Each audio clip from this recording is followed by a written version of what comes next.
休完产假回到公司，得知全体员工的单休变成了双休。周五准备下班时，总裁丈夫的女助理却趾高气昂地走到我面前，通知你一下，公司其他人双休，但是你是单休。我愣住了，凭什么？你刚休完半年的产假，还没享受够吗？工资你照拿，活却要别人干。双休是给真正干活的人谋福利，你凭什么？这些当今晚就要，别再偷懒摸鱼。他扔给我足有半人高的一沓档，这些工作起码要做到第二天早上。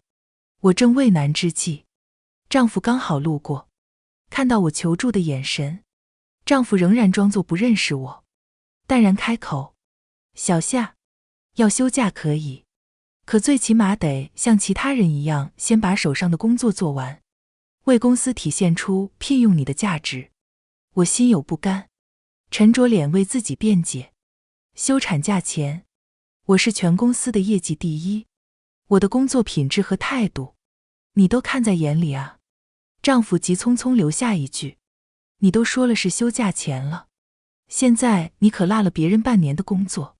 此一时彼一时，抓紧赶上来。深深的无力感涌上来，我在公司哭坐到深夜，当一夜未看，桌面上新添了一份辞职通知和离婚协议。工作吗？在哪儿不是干？男人吗？不行就换一个。嘿，朋友，不管你现在是在挤地铁、等咖啡，还是刚放下手头的事想偷个闲，别着急划走。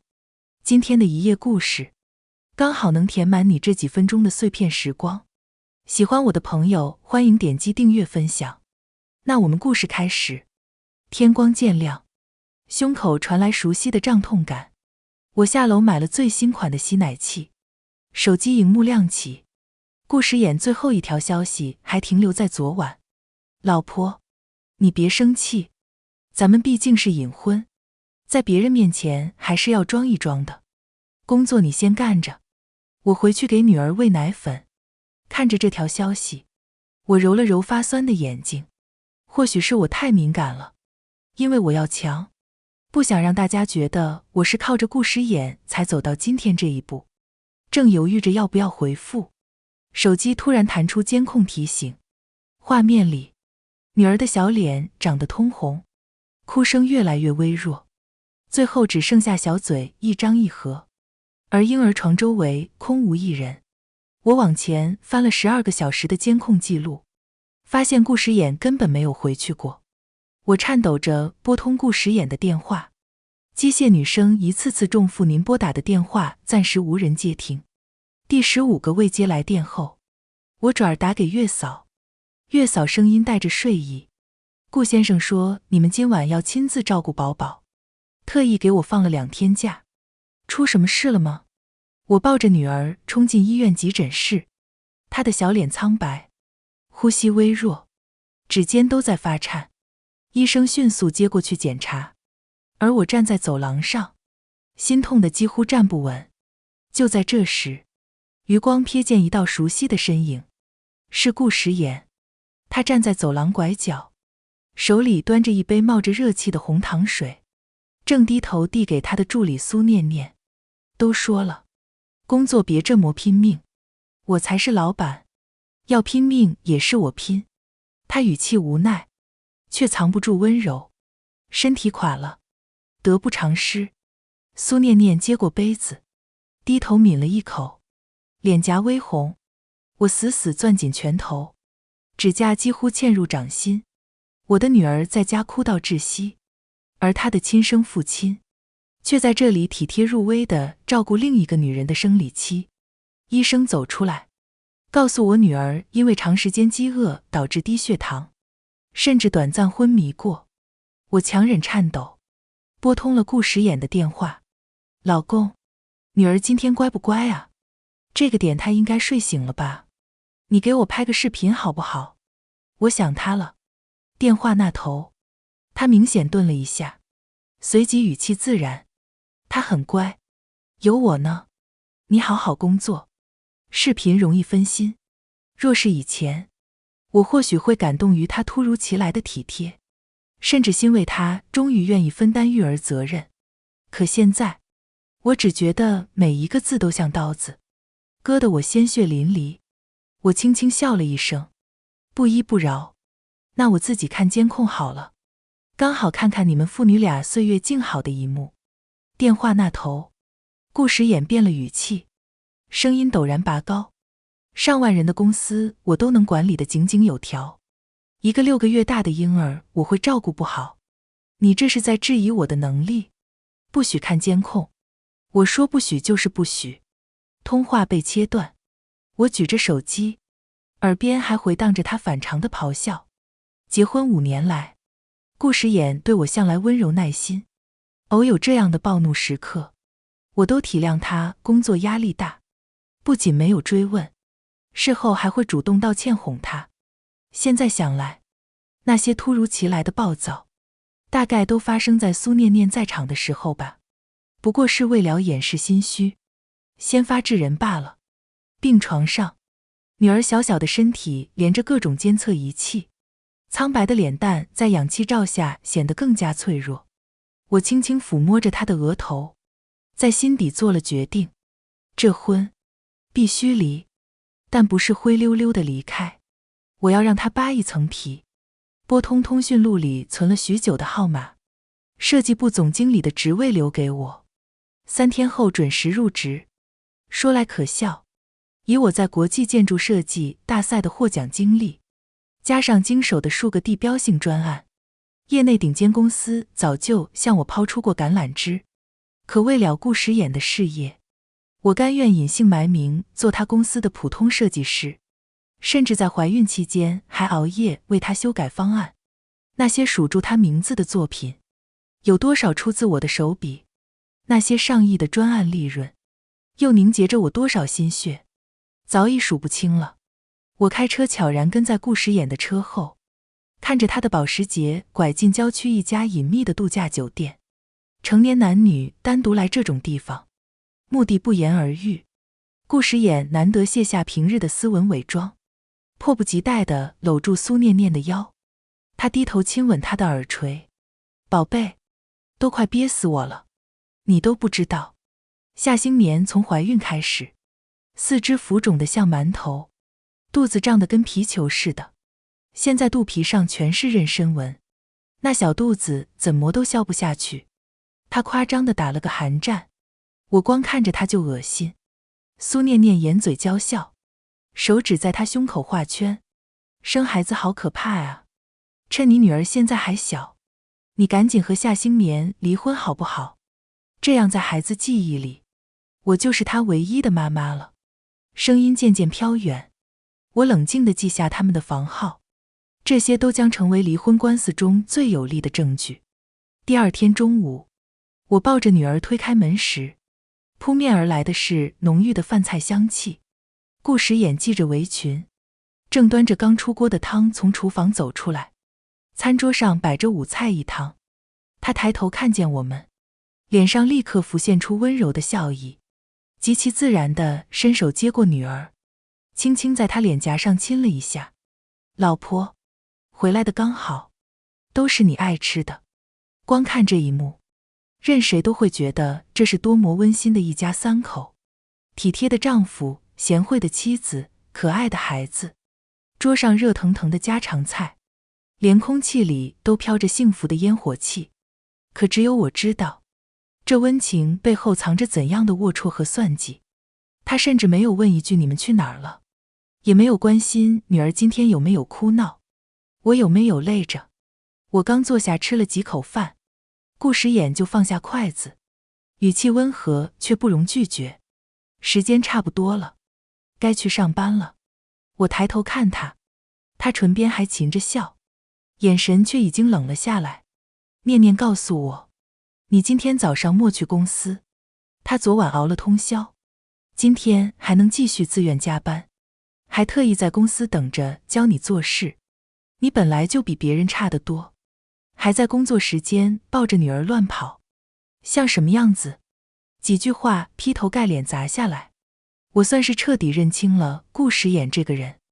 他的温柔是假的，关心是假的，连这一桌热腾腾的饭菜，也不过是维持完美丈夫人设的道具。而我，竟然差一点又被这假象骗了过去。推开公司会议室的门，我愣住了。本该休假的同事们竟全员到齐，齐刷刷的目光像刀子一样扎过来。一个小设计师助理，让整个团队的前辈等你一个人，脸可真大。有些人啊，产假前做的专案漏洞百出，现在出了人命官司，拉完屎都不擦干净屁股，存心恶心人是不是？都少说两句，万一人家掏出手机拍个视频，说我们职场霸凌宝妈，再闹个自杀什么的，我们可担待不起。苏念念端坐在主位上，精致的妆容掩盖不住她眼底的得意。她敲了敲桌面，会议室立刻安静下来。半年前我出于好意给你锻炼机会，没想到你留下这么大的安全隐患。夏兴眠，你知道今天这栋建筑塌了吗？10几条人命啊！我的血液瞬间凝固，颤抖着抓起桌上的专案书，纸张在手中哗哗作响。这确实是我帮苏念念和顾时衍做过的设计。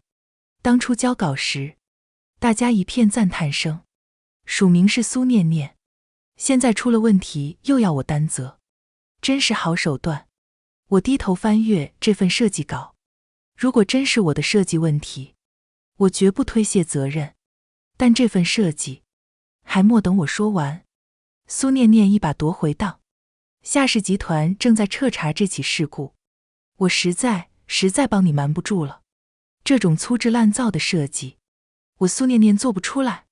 投影一亮起，幕布上呈现的设计图确实漏洞百出，承重墙厚度不达标，钢结构节点计算错误，甚至连抗震系数都算错了一位小数点。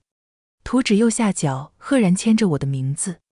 苏念念的眼眶瞬间红了，她咬着唇，一副痛心疾首的模样，声音微微发颤。你在公司迟到，设计稿晚交，这些小事我都可以睁一只眼闭一只眼，但现在出了这么大的事故，我真的没办法再护着你了。所有证据我都已经提交给夏氏集团了，现在正式通知你，你被辞退了。接下来夏氏集团会依法追究你的刑事责任。会议室里鸦雀无声，所有人的目光都聚焦在我身上。我突然笑了，我慢条斯理地开口：你刚才为什么那么着急把设计稿抽回去？是怕我看出来什么吗？他的瞳孔猛地收缩了一下。真不好意思，我已经看出来了。我冷笑着指向投影幕布，你给我看的那份纸质稿，确实是我当初交的那份。你现在放的这份，根本就是你找人随手画的吧？会议室里顿时一片哗然。伪造我的签名也就算了，但这墨迹好像还没干透呢。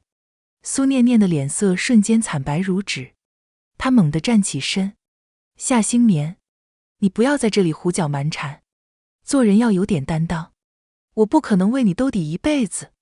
她的话音刚落，会议室里立刻响起一片附和声：就是，苏助理每次做专案都带着你，连参加国际比赛都不忘提携你，那些金奖可都是破了国内纪录的。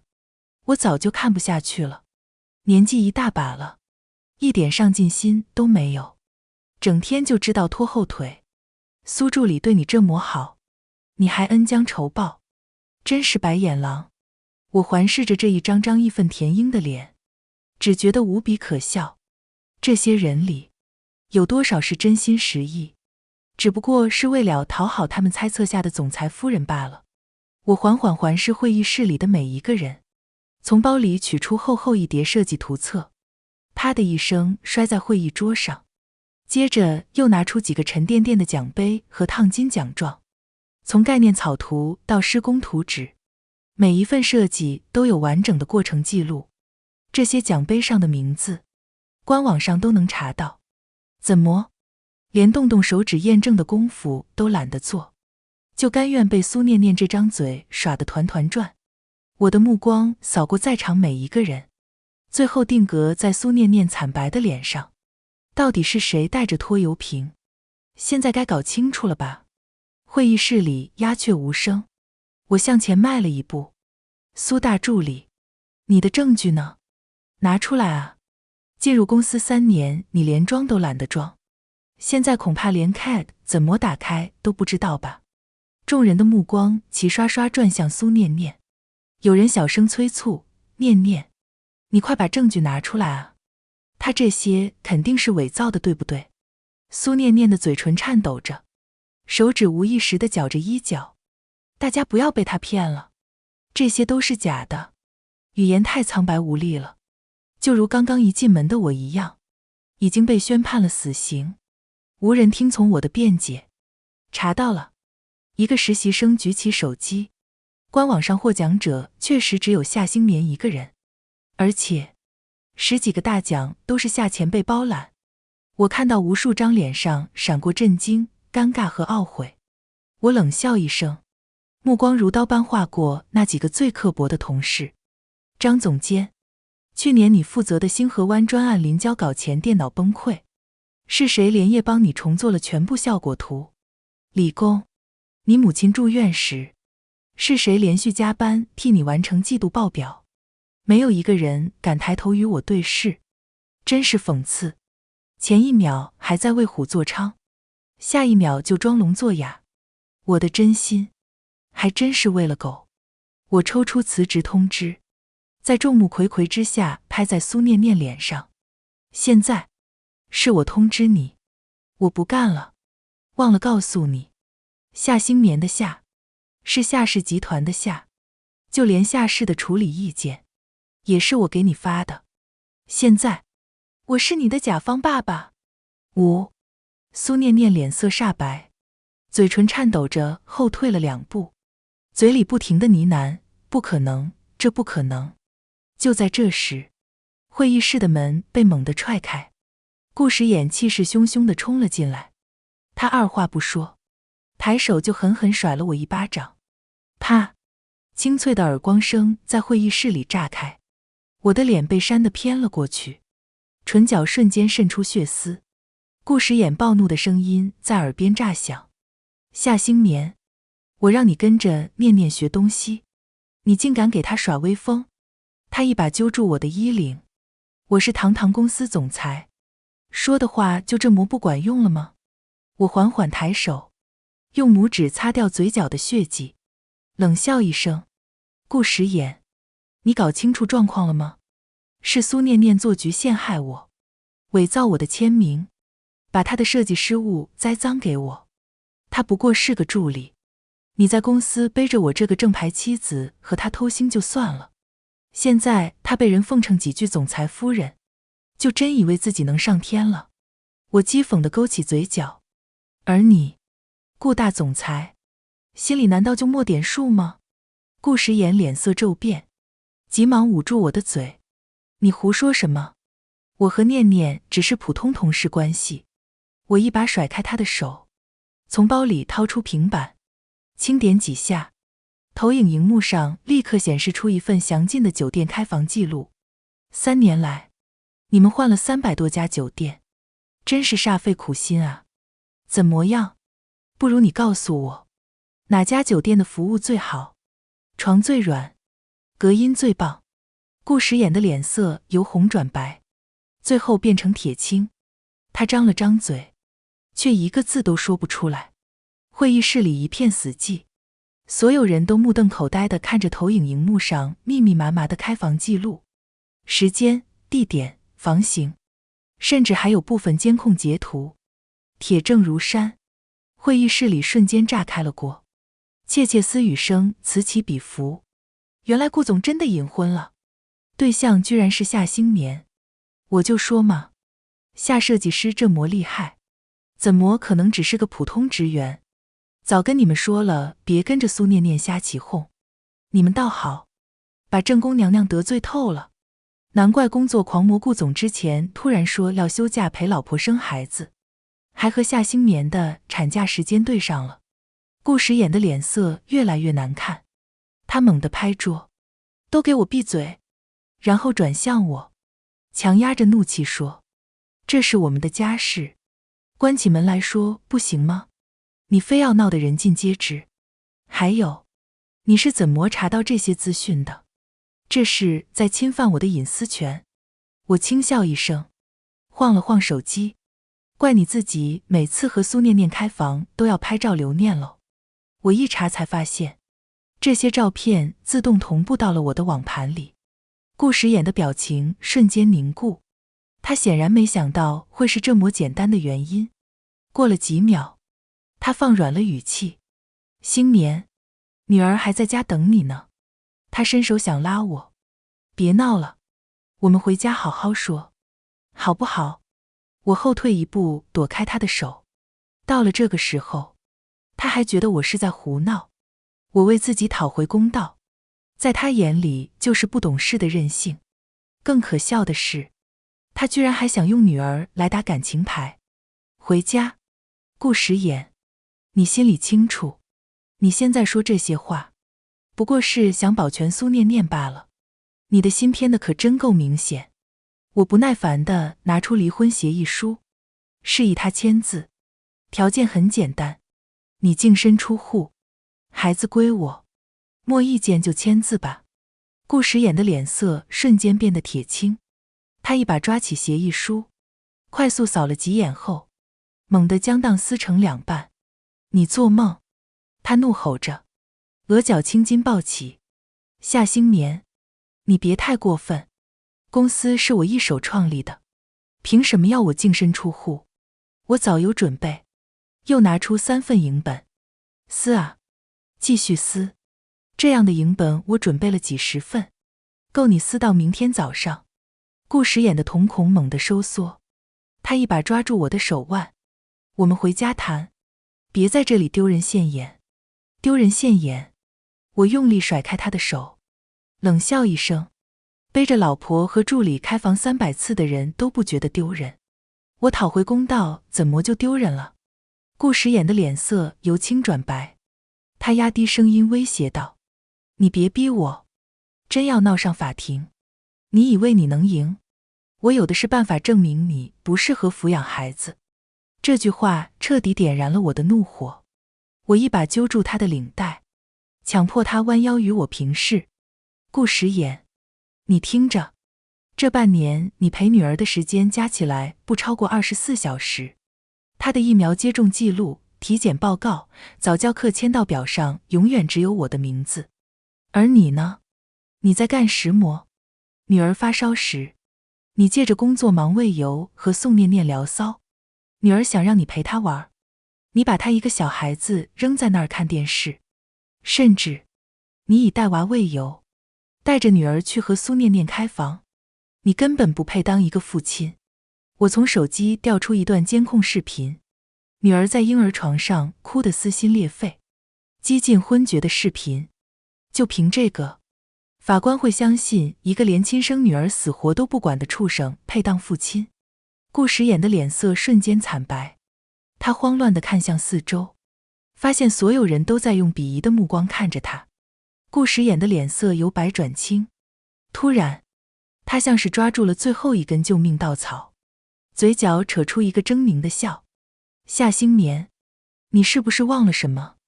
那栋倒塌的建筑，可是用你半年前的设计图建的，现在跪在地上求我的人应该是你才对。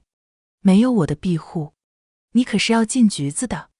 我轻轻挑眉，不慌不忙地从取出一份档，慢条斯理地翻开。真不巧，这份保存在夏氏集团档案室的原件上，签字署名的可是你顾时眼啊。顾时眼的表情瞬间凝固，记得吗？当时你说要拿这个专案去竞标，非要我把设计稿转让给你。我翻开最后一页，将他的亲笔签名展示给所有人看。后来这栋楼建成时，你可是在媒体面前大出风头，接受了不少夸赞呢。我的指尖轻轻点着档上的条款，根据合约第7条，现在是该你付出代价的时候了。我居高临下地看着跪坐在地的顾时言，眼神冰冷。这栋楼按照我的原始设计图建造，根本不可能出现任何品质问题。你们在施工过程中到底动了什么手脚？现在交代清楚，或许还能争取个宽大处理。顾时言的眼中闪过一丝慌乱，但很快又强装镇定地爬起来，色厉内荏地吼道：你少在这里血口喷人，明明就是你的设计图有问题。夏氏集团这么大的企业，怎么可能会被你三言两语就蒙骗？他掏出手机，手指发抖地划拉着通讯录。我现在就打电话给夏氏集团的负责人，揭穿你的谎言。我双手抱胸，好整以暇地看着他慌乱的举动，轻飘飘地开口：不用打了，夏氏集团的负责人就是我。顾时眼缓缓抬头，脸上的血色退得一干二净。什么？很惊讶吗？我父亲是现任董事长，而我是即将上任的总经理，现在当临时负责人罢了。不可能！苏念念尖叫着冲过来，抓起名片看了又看，这一定是假的。你明明就是个普通设计师，我放弃了我父亲为我铺好的路，兢兢业业为顾时眼卖命，不过是为了可笑的爱情罢了。顾时眼像被抽走了全身骨头，踉跄着后退2步，撞在会议桌上。他的嘴唇颤抖着，却说不出一个字来。现在，让我们回到正题。这栋倒塌的建筑，你们到底做了什么手脚？见两人仍不开口，我拿出手机，不说也行。我已经让工程队去现场取样了，等质检报告出来，某些人恐怕就不只是丢掉工作那么简单了。苏念念的脸色由白转青，她崩溃般地瘫坐在地上，声音带着哭腔：是施工方的问题，我们吃了回扣。会议室里瞬间一片哗然，所有人的目光齐刷刷地转向苏念念，就连顾时言也瞪大了眼睛，不可置信地看着他。你胡说什么？顾时言猛地冲过去，一把拽住苏念念的手臂，力道大的几乎要将她提起来。你疯了吗？这种话能乱说？苏念念被他的反应吓到，眼泪夺眶而出，却还是颤抖着继续道：我没有乱说，当时为了省钱，施工方用了劣质材料，我们默许了，还拿了他们的钱。闭嘴！顾时眼怒吼一声，抬手就要打他，却被我一把拦住。怎么，现在想动手打人了？刚才不是还口口声声说我的设计有问题吗？现在真相大白了，你倒是急了。顾时眼的脸色铁青，额角的青筋暴起，他甩开我的手，咬牙切齿地对苏念念说道：你知不知道你在说什么？这是要坐牢的。苏念念已经彻底崩溃，她捂着脸痛哭：我真的受不了了，夏氏集团已经查到证据了，我们再抵赖也没用，我不想坐牢啊。顾时眼的眼神逐渐变得阴鸷，他压低声音，几乎是咬着牙说道：好，既然你要拖我下水，那也别怪我不客气。他猛地转向我，语气突然变得强硬：绵绵，这件事是苏念念一个人做的，我根本不知情，他是设计负责人，所有的施工对接都是他经手的。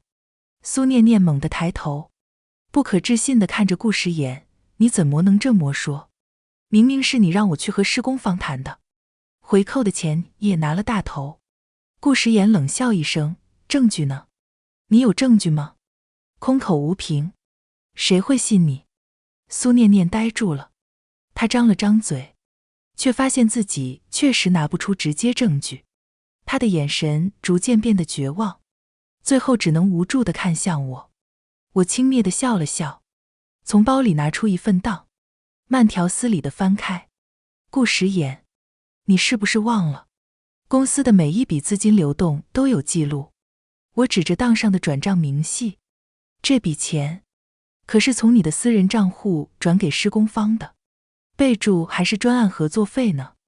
顾时眼的脸色瞬间惨白，他踉跄着后退2步，嘴唇颤抖着，这不可能，你怎么会有你的账户记录？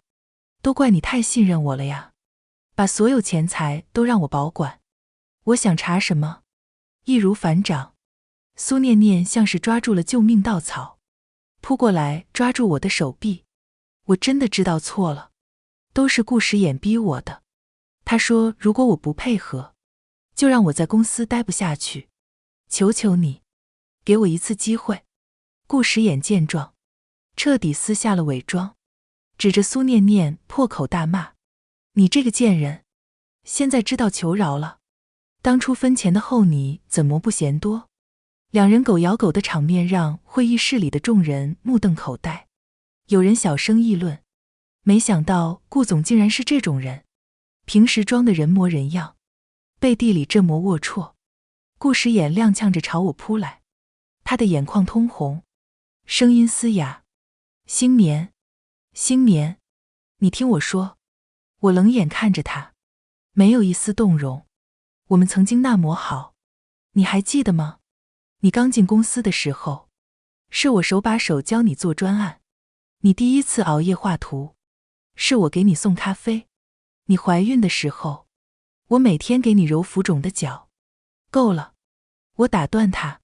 顾时眼，你现在说这些，不觉得可笑吗？他的表情僵住，随即变得更加急切。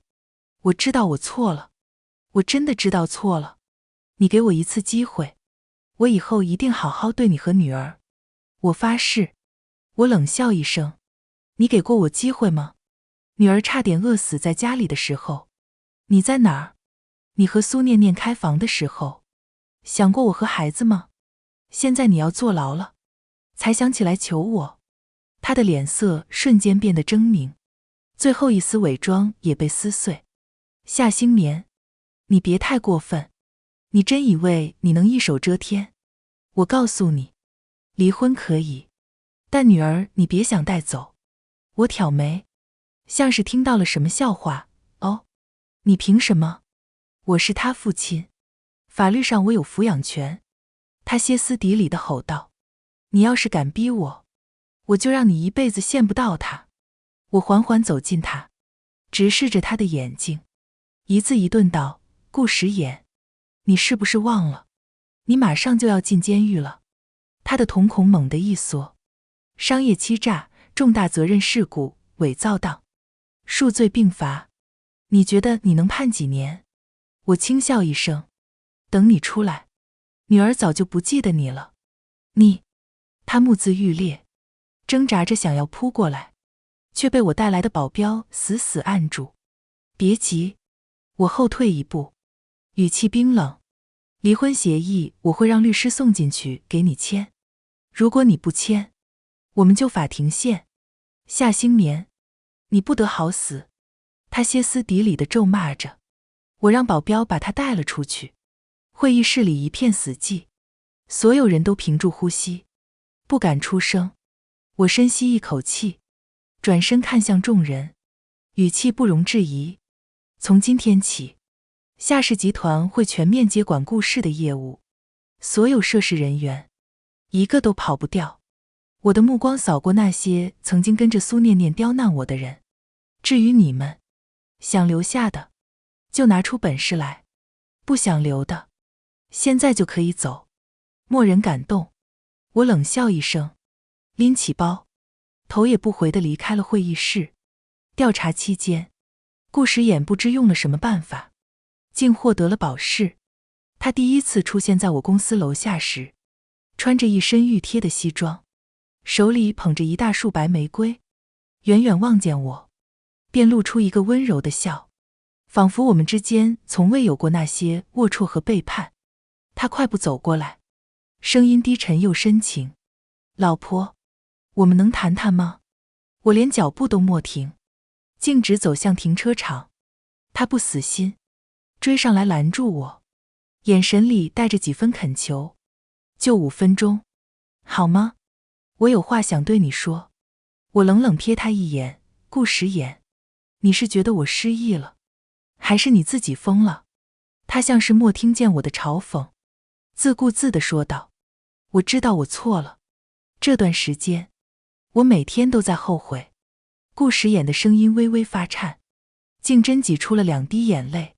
我梦见女儿哭着想爸爸，梦见你一个人辛苦带孩子。星眠，我真的知道错了。我嗤笑一声，演技不错，可惜用错地方了。他像是被刺痛一般，脸色僵了僵，但很快又调整回那副深情款款的模样。我不求你原谅我，但至少让我看看女儿，行吗？她毕竟是我的骨肉。骨肉？我冷笑。他高烧到39度的时候，你在哪儿？他独处12个小时，差点饿晕的时候，你在哪儿？现在装什么慈父？顾时衍哑口无言，却仍不肯放弃，从口袋里掏出一枚钻戒，单膝跪地。星眠，我们重新开始吧。我发誓，这辈子只对你和女儿好。我低头看着他，只觉得荒谬至极。我缓缓开口，你是不是以为，只要你演得够深情，我就会心软？他仰头望着我，眼神真挚的几乎能骗过任何人。如果我没见过他搂着苏念念骂我恶心的样子的话，我是真心的。他急切道，只要你肯给我一次机会，我什么都愿意做。我俯身，凑近他耳边，轻声道，那你去死，行吗？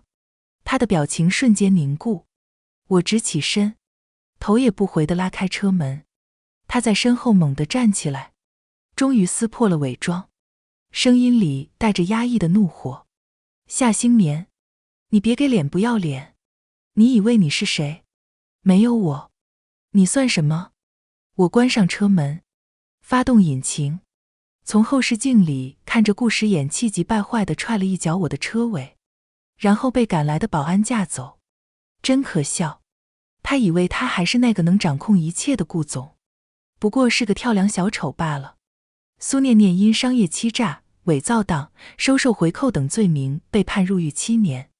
她在法庭上哭得梨花带雨，拼命辩解自己只是被顾时衍利用，甚至当众揭露更多顾时衍的黑料，试图换取减刑，但证据确凿，法官并未轻判。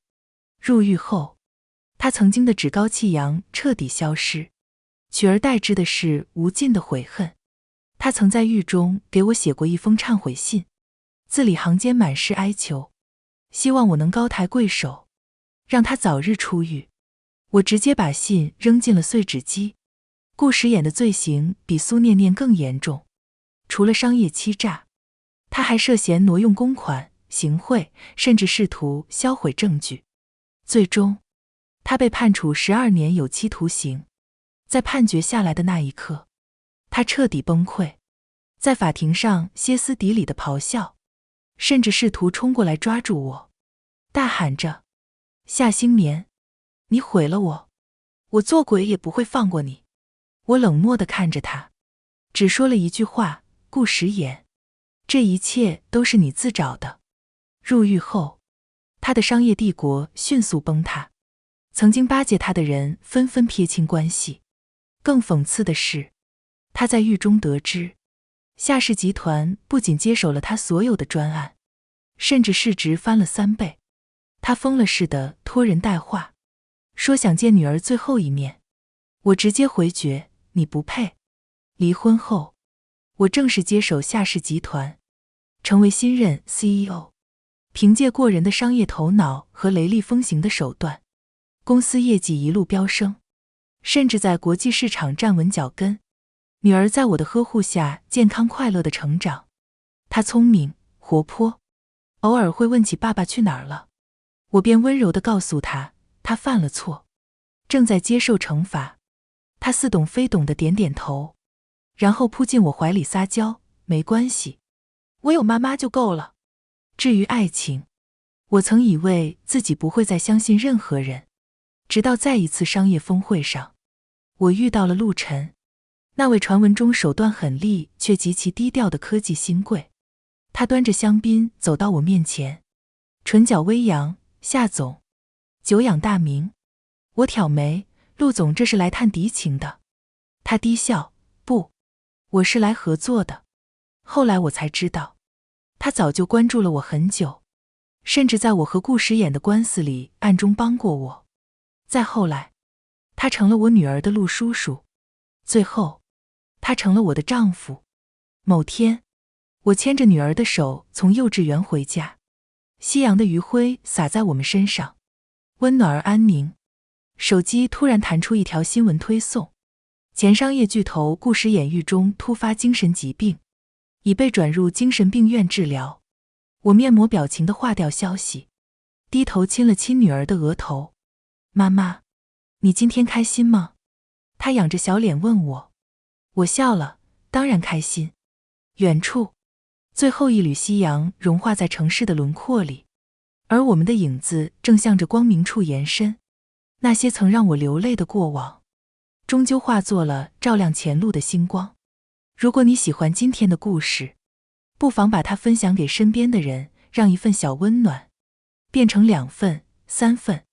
下一期一页故事，我们还会带来新的一页惊喜，可能是关于梦想，关于陪伴，也可能是关于不期而遇的感动。记得准时来赴约，咱们下期不见不散。